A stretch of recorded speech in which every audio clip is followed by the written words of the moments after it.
మిత్రులారా, అయోధ్య రాముడి హుండీలో దొంగలు పడ్డారు. మనం ఇంతకుముందు ఒక వీడియో చేశాం. జూన్ 7వ తేదీన సమాజ్వాదీ పార్టీ నాయకుడు అఖిలేష్ యాదవ్ చేసినటువంటి ట్వీట్తో రగడ మొదలైంది. ముందు ₹1,00,00,000 అన్నారు, 2 కోట్లు అన్నారు, 7 కోట్లు, 8 కోట్లు అన్నారు. ఆయన మాటని అందరూ కూడా ఖండించేశారు. బీజేపీ నాయకులందరూ కూడా అంతా ఒట్టిది, అబద్ధాలు ప్రచారం చేస్తున్నాడు అఖిలేష్ యాదవ్, అది ఇది అన్నారు. రాను ముదిరి అక్కడ ఉన్నటువంటి అయోధ్య ట్రస్ట్ జనరల్ సెక్రటరీ ఎవరైతే ఉన్నాడో చంపత్ రాయ్, ఆయన కూడా ఏమీ లేదు, అంతగా పెద్దగా మనం బాధపడాల్సింది, పెద్దగా ఆందోళన పడాల్సింది అక్కడ ఏం జరగలేదని కూడా ఆయన కూడా అన్నాడు.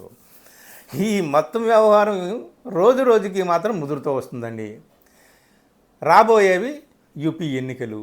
యూపీ ఎన్నికల మీద ఈ ఇష్యూ ఖచ్చితంగా పడుతుంది. ఇప్పుడు ఏమిటంటే మొన్నటి దాకా పత్రికలు ఆచితూచి మాట్లాడేవి, అక్కడ జరిగిందని వినిపిస్తుంది, ఆ హుండీలో డబ్బులు లెక్కల్లో కొంచెం అవకతవకలు జరిగాయని వినిపిస్తున్నాయి, కొంతమందిని నిర్బంధించి విచారించినట్టుగా తెలుస్తోంది, ఒకరిద్దరి ఖాతాలోంచి డబ్బులు జప్తు చేసినట్టుగా తెలుస్తుందని చెప్పారు. కానీ ఇప్పుడు డైరెక్ట్గా హిందీ పత్రికలు, ముఖ్యంగా దైనిక్ భాస్కర్, దైనిక్ జాగరణ్, అమర్ ఉజాలా ఇట్లాంటివి కొన్ని చాలా కీలకమైనటువంటి హిందీ పత్రికలు, ఆ పత్రికలు ఖచ్చితంగా చోరీ అనే మాట వాడుతున్నాయంటండి.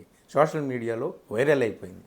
ఖచ్చితంగా 200 కోట్ల పైచిలుకు అక్కడ రాముడి సొమ్ము, రాముడికి భక్తులు భక్తి శ్రద్ధలతో సమర్పించుకునేటటువంటి విరాళాలు, నగదు, బంగారాలు కూడా మాయమైపోయినాయి. వస్తువులు, ఒరిజినల్ వస్తువులను మార్చేసి నకిలీ వస్తువులను పెట్టేసరికి ఇట్లాంటి మాటలన్నీ కూడా డైరెక్ట్గా దైనిక్ భాస్కర్ లాంటి పత్రికలన్నీ కూడా అక్కడ పెద్ద పెద్ద హెడ్డింగులతో వచ్చేసినాయి. ఇక్కడ ఏమిటయ్యా అంటే దీని మీద అదిగో అంటే ఉసుకో అని చెప్పేసి ఈడీని, ఐటీని, సిబిఐని తోలేసేటటువంటి నాయకులు ఈ విషయం మీద ఎందుకు విచారణ చేయట్లేదు, ఎంక్వైరీ కమిటీ ఎందుకు వేయట్లేదు, ఇంకా నోరు మెదపకుండా ఉన్నారేంటి? ఆ ట్రస్ట్ వాళ్ళందరూ కూడా ఇన్వాల్వ్ అయి ఉన్నారు.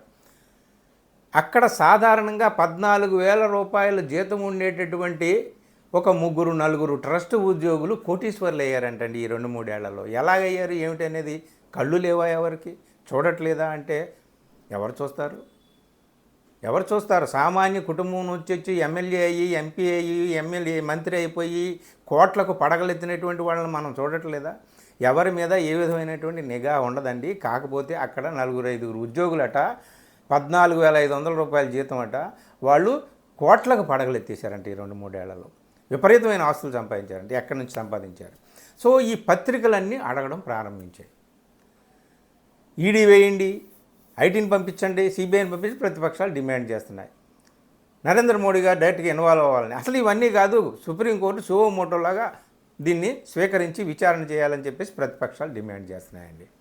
ఇక్కడ నాకేమిటంటే అనిపిస్తుంది, సమయం వచ్చినప్పుడు అన్నీ జరుగుతాయండి.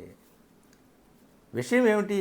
శ్రీరామచంద్రుడు, ఆయనకు సంబంధించినటువంటి మందిరం, ఆయనకు సంబంధించినటువంటి మందిరంలో, ఆయనకు సంబంధించినటువంటి హుండీలో, ఆయనకు సంబంధించినటువంటి భక్తులు, ఆయనకు సంబంధించినటువంటి విరాళాలు. సో ఇది గొప్ప అపచారమే, అయోధ్య మందిరంలో బాగా అపచారమే.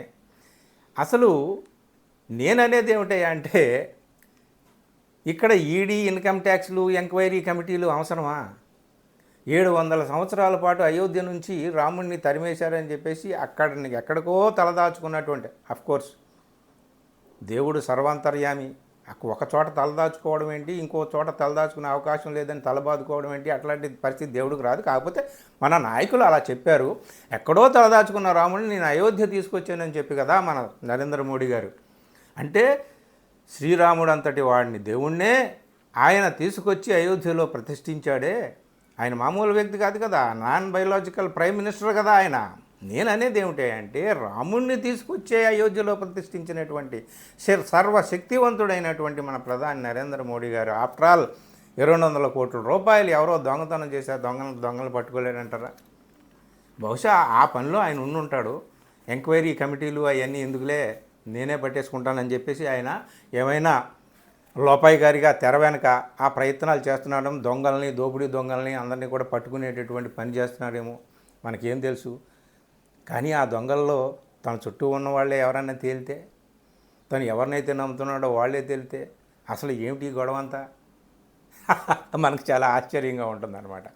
కాబట్టి ఎవరో బయట నుంచి వచ్చి రామ మందిరం ఇటుకలు తీసి కన్నాలు వేసి లోపలికి వచ్చి హుండీలో చేతులు పెట్టి దొంగతనం చేయలేదు.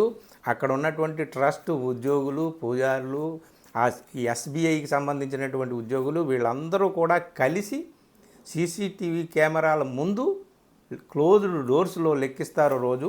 ఇది రోజు క్రమక్రమంగా కొన్ని లక్షలు బయటికి పంపించేయడం అనేటటువంటిది జరిగింది. కాబట్టే ఇప్పటికీ 200 కోట్లు చోరీ జరిగిందని డైరెక్ట్గా పెద్ద పెద్ద పత్రికలే చెబుతున్నాయంట. రాముడు సర్వాంతర్యామి, సర్వశక్తి సంపన్నుడు, ఆయన చూసుకుంటాడు వాస్తవానికి. తను ఎక్కడో ఉన్నప్పటికీ కూడా తనను తీసుకువెళ్తారా లేదా తన భక్తులని ఆయన చూశాడు. సరే, ఒక అవతార పురుషుడు వచ్చాడు, తన అయోధ్యలో ప్రతిష్ఠించాడు. ఇప్పుడు రాముడు మరో పరీక్ష పెట్టాడు అనమాట ఆ అవతార పురుషుడికి. అరే, నా సొమ్ము దొంగతనం చేస్తున్నారా నాయనా, నువ్వేం చేస్తున్నావు చూడు మరి అని చెప్పి ఒక పరీక్ష అనమాట. ఈ పరీక్షలో నరేంద్ర మోడీ గారు నెగ్గుతారో లేదో చూడాలి, ఆ దొంగలను పట్టుకుంటారో లేదో చూడాలి. లేదంటే ఆఫ్టర్ ఆల్ రాముడికి వీళ్ళని పట్టుకోవడం అండి.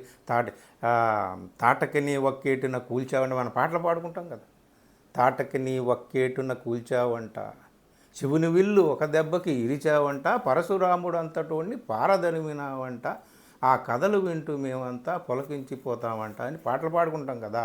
ఆఫ్టర్ ఆల్ ఎన్నో ఘనకార్యాలు చేసినటువంటి 10 తలల రావణాసురుణ్ణి వధించినటువంటి రాముడికి ఆఫ్టర్ ఆల్ తన సొమ్మును దొంగిలించే దొంగలు పట్టుకోవడం కానీ జస్ట్ వెయిట్ చేస్తున్నాడు అనుకుంటా రాముడు. బహుశా తన అవతార పురుషుడు ఎవడైతే ఉన్నాడో ఆ పెద్ద మనిషి దొంగలు పట్టుకుంటాడా లేదా అని నేనైతే అలా అనుకుంటున్నానండి. మన వాళ్ళు ప్రతిపక్షాలు అయితే ఏవో రెచ్చిపోతున్నారు, ఈడీ వేయాలి, ఇన్కమ్ ట్యాక్స్ లేదా సుప్రీంకోర్టు విచారణ చేయాలి, అది ఇది అని అంటున్నారు. కానీ దొంగలను పట్టుకునేటటువంటి పనిలోనే మన నరేంద్ర మోడీ గారు ఉండి ఉంటారు అని చెప్పేసి, ఆయన ఏం చేస్తాడా అని చెప్పి రాముడు ఎదురు చూస్తున్నాడేమో అని చెప్పి అనిపిస్తుందని.